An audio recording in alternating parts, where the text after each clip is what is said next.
ताहिर, बोलो नफीस। वो ईद को शहर से बाहर तो नहीं ले जाएगा? वो नहीं जा सकता, पहरा लगा हुआ है।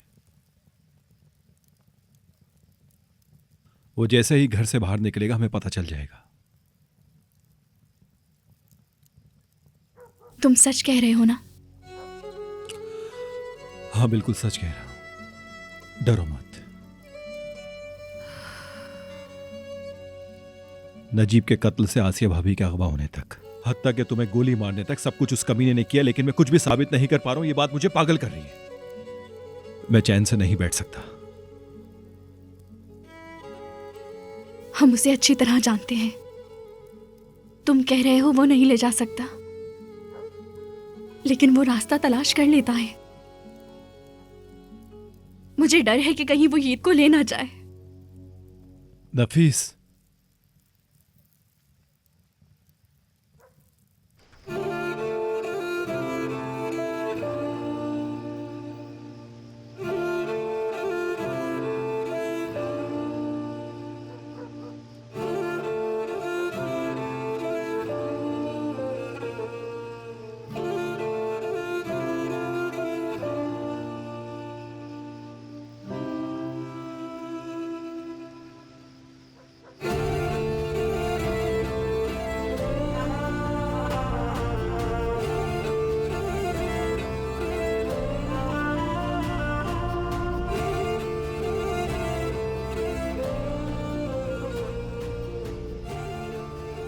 मानो कि मैं कामयाब हो गया और मैं ईद को लेके यहां से चला गया।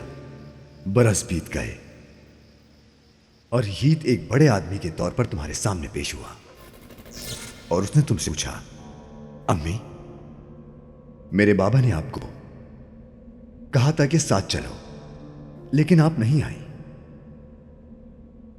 आपने ताहिर का इंतखाब किया, मेरा नहीं। आपने क्यों मुझे छोड़ दिया अम्मी? ये एक बहुत भारी सवाल है नफीस।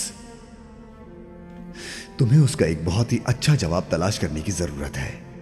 यकीनन तुम भी हमारे साथ आ सकती हो। इस तरह मुझे भी बहुत खुशी होगी और ईद को भी। तो इस बारे में सोचो।